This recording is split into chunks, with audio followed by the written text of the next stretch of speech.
friends, welcome to my YouTube channel. Today we are discuss on electrochemistry. Electrochemistry में बहुत सारे topic हम पिछले 3 पार्ट्स में पढ़ चुके हैं. अब आगे हम पढ़ेंगे relationship between electrical charge and Gibbs free energy.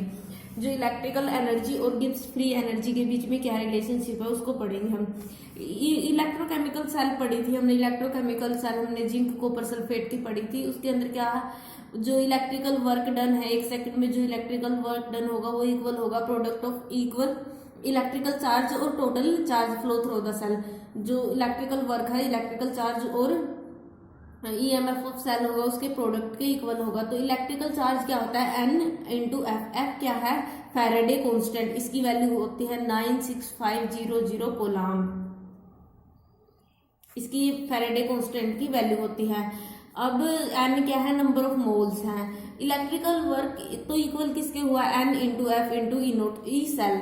जो थर्मोडायनामिक्स में हमने पढ़ा है कि delta G equal to Gibbs free energy equal है माइनस डब्ल्यू मैक्स के. तो फिर किसी भी रिएक्शन जो इलेक्ट्रोकेमिकल सेल है उसके अंदर रिएक्शन होगी तो उसका सेल पोटेंशियल ई सेल है तो उसका इलेक्ट्रिकल वर्क इक्वल होगा एन एफ ई सेल के इक्वल. तो हम इसको डब्ल्यू मैक्स को ये भी जो मतलब इलेक्ट्रिकल वर्क डब्ल्यू मैक्स के इक्वल ले लिया हमने. तो ये इसकी वैल्यू डब्ल्यू मैक्स की वैल्यू क्या होगी एन एफ ई सेल. तो इसको हम ऐसे भी लिख सकते हैं delta G equal to W max N F E. जो यहाँ पे हमने बोला था कि हम यहाँ पे माइनस लिया तो हम यहाँ पे डेल्टा जी को माइनस ले रहे हैं. तो डेल्टा जी इक्वल होगा minus N F E cell के इक्वल होगा. अब thermodynamic quantity delta G delta S और डेल्टा एच के बारे में पढ़ेंगे हम. डेल्टा जी क्या है Gibbs free energy. Delta H enthalpy. Delta S entropy है. हमने पिछले रिलेशनशिप में पढ़ा है इलेक्ट्रिकल चार्ज और गिब्स फ्री एनर्जी के रिलेशनशिप में डेल्टा जी की वैल्यू आई है माइनस एन एफ ई.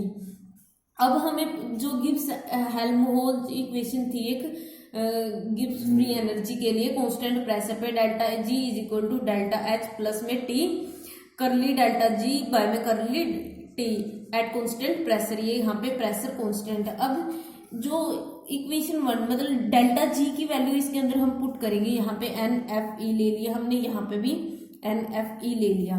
ये इक्वेशन आ गई आगे. अब हम एन एफ को यहाँ पे ले जाएंगे इस साइड ले जाएंगे तो एन एफ यहाँ पे आएगा और एन एफ यहाँ पे आएगा. एन एफ से एन एफ कैंसिल हो जाएगा तो इसकी वैल्यू क्या है ई की वैल्यू आ जाएगी डेल्टा एच बाय में एन एफ प्लस टी करली ई बाय में curly T at constant pressure. करली ई बाय में करली टी क्या है temperature coefficient of the EMF of cell at constant. ये टेम्परेचर कांस्टेंट है ये सेल का at constant pressure. Pressure constant होगा तब टेम्परेचर कोफिशिएंट है. अब हम थर्मोडायनेमिक्स क्वांटिटी की कैलकुलेशन करेंगे सेल रिएक्शन के अंदर. पहले करेंगे हम डेल्टा जी फ्री एनर्जी की. हमने डेल्टा जी की कर चुके हैं हम रिलेशनशिप के अंदर. Delta G is equal to minus N F E. अब सेकंड है डेल्टा एच और enthalpy change of a cell reaction. अब हम एंथैल्पी के बारे में पढ़ेंगे. हमने गिब्स हेल्महोल्ट्ज इक्वेशन में पढ़ा था कि minus delta G equal to minus H minus T curly G by curly T at constant pressure. जो माइनस डेल्टा एच का मतलब क्या है यहाँ पे डिक्रीज हो रहा है एंथैल्पी का सेल रिएक्शन के अंदर. किसी भी सेल हमें पता है माइनस डेल्टा जी की वैल्यू है एन एफ ई. हम इस इक्वेशन में इसकी वैल्यू पुट कर देंगे डेल्टा जी की. हमने इस इक्वेशन में डेल्टा जी की वैल्यू पुट कर दी तो हम यहाँ से एच की वैल्यू मिल गई delta H equal to n F bracket में टी ब्रैकेट में curly E by curly T at constant pressure minus E. ये इसकी वैल्यू आ गई. अब ये जो करली ई बाय करली टी है ये क्या है टेम्परेचर कोफिशिएंट. अब हम अगर हमें ईएमएफ पता है सेल का टेम्परेचर कोफिशिएंट पता है तो हम डेल्टा एच किसी भी रिएक्शन का कैलकुलेट कर सकते हैं इजीली. अब आगे है डेल्टा एस मतलब entropy change of a cell reaction करेंगे हम. अब हमने थर्मोडायनामिक्स में फ्री एनर्जी की वैल्यू पढ़ी थी delta G equal to delta H minus T delta S. अब हम इसको अगर डेल्टा एच को इस साइड ले जाएंगे तो delta G minus delta H equal to minus T delta S हो जाएगा. तो हमें गिब्स हेल्महोल्ट्ज की इक्वेशन पता है. ये गिब्स हेल्महोल्ट्ज है इसके अंदर. अब हम इसको डेल्टा एच को इस साइड ले जाएंगे. Delta G minus delta H equal to T curly delta G by में curly T at constant pressure. ये इसकी वैल्यू होगी. अब हम इसको जो मतलब ये है इस वैल्यू को हम इस तरह भी लिख सकते हैं. मतलब इसकी डेल्टा जी की जगह हमने NFE पुट कर दिया इस इक्वेशन के अंदर। अब डेल्टा जी की वैल्यू ये आ गई -NFE करली ई बाय में curly T at constant pressure. अब इसको सेकंड इक्वेशन को और फिफ्थ इक्वेशन को, इस इक्वेशन को और सेकंड इस इक्वेशन को हम कंपेयर करेंगे। मतलब क्या है, डेल्टा यहाँ पे डेल्टा एच आएगा, sorry delta H equal to -NFE। तो हम इस इक्वेशन को कंपेयर करेंगे, delta G minus delta H. तो इस इक्वेशन को कंपेयर करेंगे, डेल्टा एच और डेल्टा जी, यहाँ पे दोनों की वैल्यू पता है, तो हम इसको टी डेल्टा एस को हम -NFT DE बाय में DT भी लिख सकते हैं एट कांस्टेंट प्रेशर। और यहाँ से T से T कैंसिल हो जाएगा, S की वैल्यू यहाँ पे हमें पता चल गई। तो DE बाय में करली T क्या है, ये है वो टेम्परेचर कोफिशिएंट है। तो हम टेम्परेचर कोफिशिएंट की वैल्यू पता है हमें और EMF पता है, तो हम इसकी डेल्टा एस की वैल्यू कैलकुलेट कर सकते हैं। अब हम पढ़ेंगे नर्नेस्ट इक्वेशन के बारे में। नर्नेस्ट एक साइंटिस्ट था, उन्होंने एक इक्वेशन दी थी जिससे हम EMF कैलकुलेट कर सकते थे किसी भी सेल का। उसने एक रिवर्सिबल सेल रिएक्शन ले ली, A प्लस में B C प्लस में D ये एक रिवर्सिबल सेल रिएक्शन है, ये इक्विलिब्रियम को अचीव कर रही है। अब इसके अंदर क्या है, स्मॉल a है वो मोल्स को रिप्रेजेंट कर रही है और ये किसी भी सब्सटेंस को रिप्रेजेंट कर रही है। अब इसके अंदर हमें पता है इलेक्ट्रोकेमिकल सेल से delta G equal to -NFE होता है। अब हम जो फ्री एनर्जी है किसी भी सेल रिएक्शन की, तो हम इस इक्वेशन से एक्सप्रेस कर सकते हैं, delta G equal to delta G naught plus में RT ln क्यू। इसके अंदर जो डेल्टा जी है वो स्टैंडर्ड फॉर्म में है, गिव्स फ्री एनर्जी, और क्या हुआ है जो क्वोशेंट ऑफ एक्टिविटी का क्वोशेंट है। अब ये जो क्यों है वो क्वोशेंट ऑफ एक्टिविटी है। अब हमने ये इक्वेशन ली थी, delta G is equal to delta G naught plus में RT ln क्यू। जो यहाँ पे हम डेल्टा जी की वैल्यू -NFE पुट कर सकते हैं, तो हमने यहाँ पे डेल्टा जी की वैल्यू पुट कर दी और दोनों तरफ हमने NF से डिवाइड कर दिया। तो NF से डिवाइड करेंगे हम, यहाँ पे भी NF से डिवाइड करेंगे, यहाँ पे भी ये NF से NF कैंसिल हो जाएगा और यहाँ पे नीचे NF आ जाएगा ln क्या। और हम इस इक्वेशन को E is equal to E naught plus RT by में NF ln क्या भी लिख सकते हैं। अब हम जो क्वोशेंट ऑफ एक्टिविटी है उसकी वैल्यू हम ये पुट कर सकते हैं, ACC बाय में AA डॉट ABB। अब ये हमने इसमें क्वोशेंट ऑफ एक्टिविटी की वैल्यू पुट कर दी इसके अंदर। अब एक्टिविटी है जो सॉलिड्स की और प्योर लिक्विड की और गैसेस की एक एटमॉस्फेयर प्रेशर पे, उसको हम यूनिटी लेते हैं। तो फिर हम इसको जो मतलब क्या को एक्सप्रेस कैसे कर सकते हैं, क्या है जो रेशो है रिड्यूस स्टेट बाय में ऑक्सीडाइज्ड स्टेट। अब यहाँ पे जो माइनस साइन था इसको हमने प्लस करने के लिए यहाँ पे ऑक्सीडाइज्ड स्टेट बाय में रिड्यूस स्टेट ली है वैल्यू क्या होगी।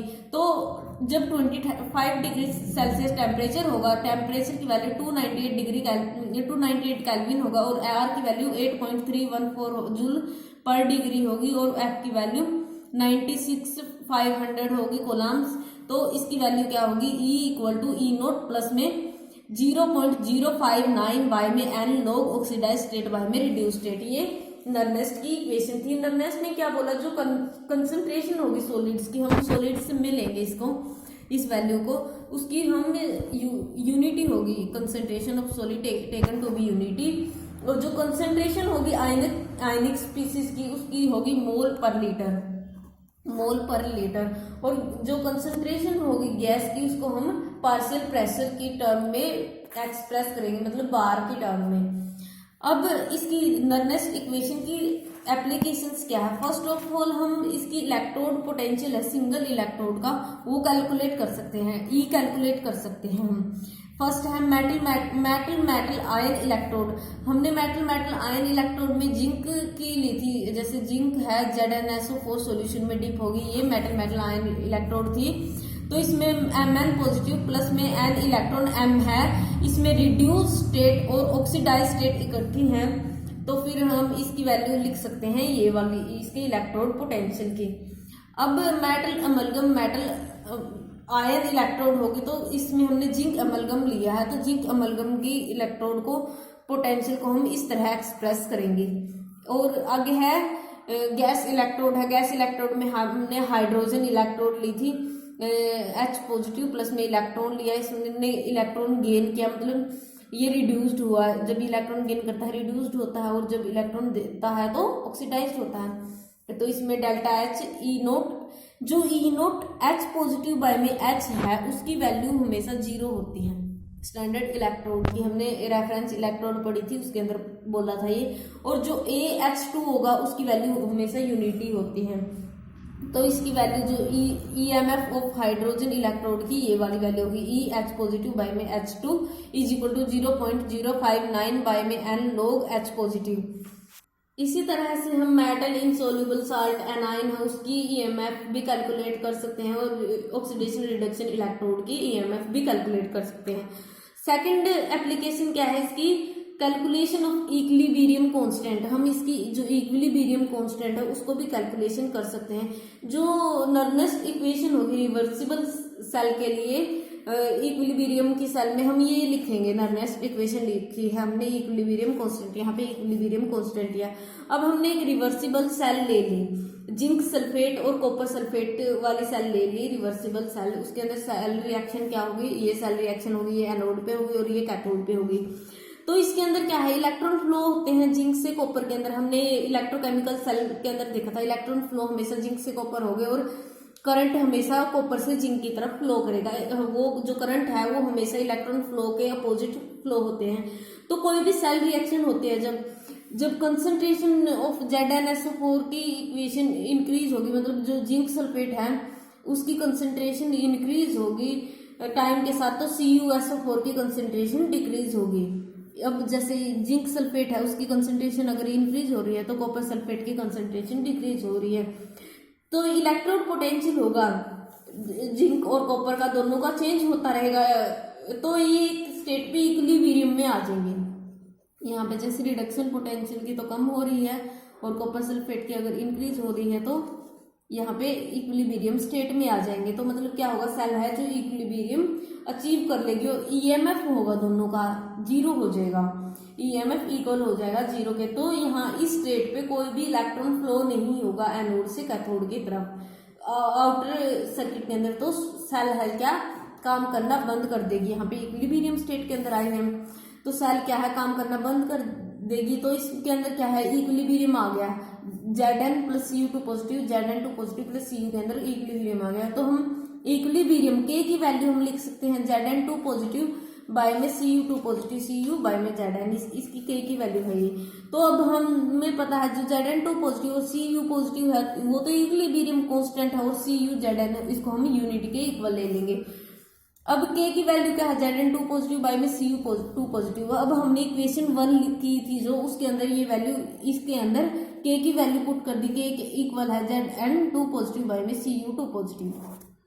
अब जो ई नोट ई सेल है वो 0 के इक्वल ले लिया हमने, इक्विलिब्रियम में ई सेल है वो इक्वल टू 0 होता है, तो हमने ये 0 के इक्वल लिया है। तो ये आगे इसका डेरिवेशन हो गया, हम इस साइड ई नोट सेल को ले लेंगे, और हमने ई नोट सेल कैलकुलेट कर लिया है। इससे इक्विलिब्रियम कांस्टेंट हम के की वैल्यू को भी क्या है कैलकुलेट कर सकते हैं इस वैल्यू से। Thank you so much friends, please like and subscribe my channel.